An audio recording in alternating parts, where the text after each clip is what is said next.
এবার আমি রেডি করে নেব আর একটা রান্না। জানি না এই রান্নাটা কে কে পছন্দ করবেন, সবাই এই মাছটা পছন্দ করেন কি না আমি বলতে পারবো না।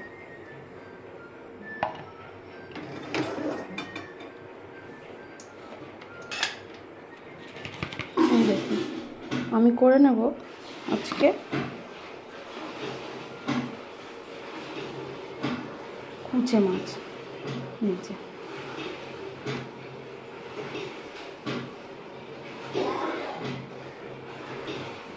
কে কে এই মাছটা খেতে পছন্দ করেন অবশ্যই জানাবেন। কিন্তু আমি রেসিপিটা দেখাচ্ছি আপনাদেরকে, চাইলে এরকমভাবে রান্না করে খেতে পারেন। আমি কড়াইতে তেল দিয়ে দিয়েছি।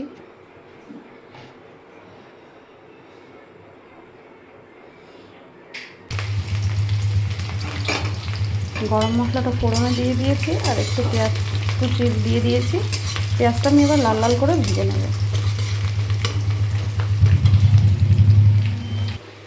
পেঁয়াজটা আমি হালকা লাল লাল করে ভেজে নিয়েছি। এবারে দিয়ে দেব আদা রসুনের পেস্ট।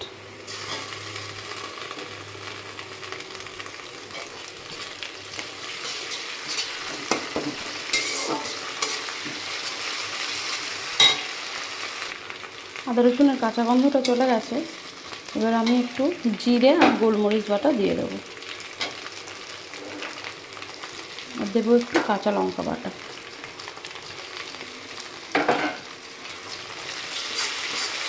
এই মশলাটাকে আমি ভালো করে কষিয়ে নেব।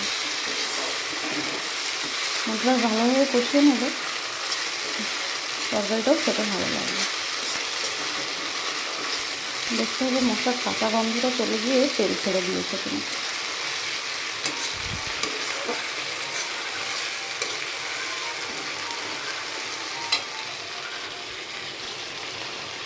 মশলাটা কষানো হয়ে গেছে।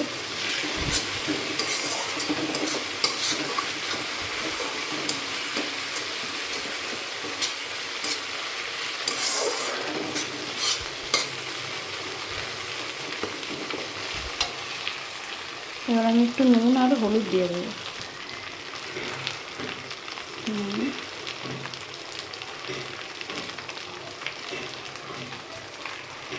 যে যেরকম খান সেইভাবে পরিমাণ মতন দিয়ে দেবেন।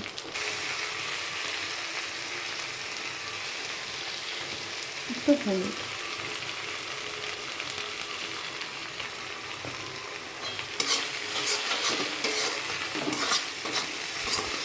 এবার মাছগুলোকে দিয়ে মশলার সাথে ভালো করে কষিয়ে নেব।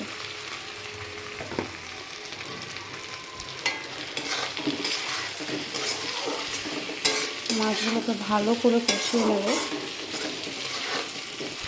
নিয়ে সামান্য একটু জল দিয়ে আমি ঢেকে দেবো।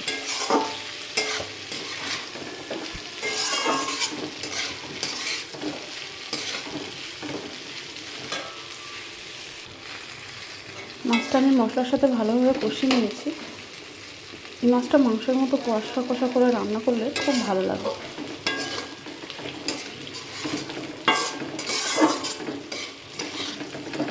কারা পছন্দ করেন কারা পছন্দ করেন না আমাকে কিন্তু কমেন্ট করে অবশ্যই জানাবেন।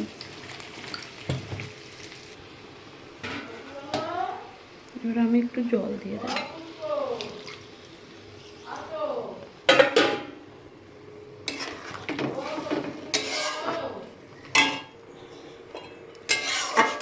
অল্প ঝোল দিয়ে দিয়েছি।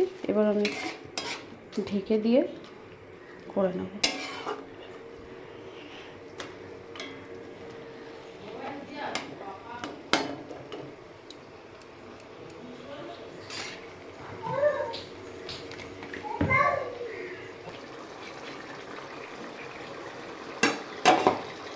রান্নাটা আমার হয়ে গেছে।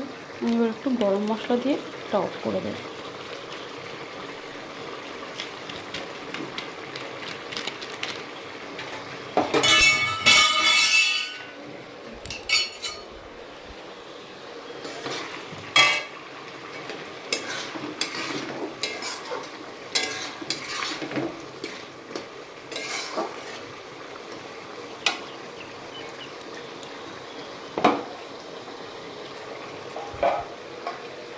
কষা কষা কুচে মাছ বা বেড়ো যে যাই বলুন, এটা আমার রেডি হয়ে গেছে।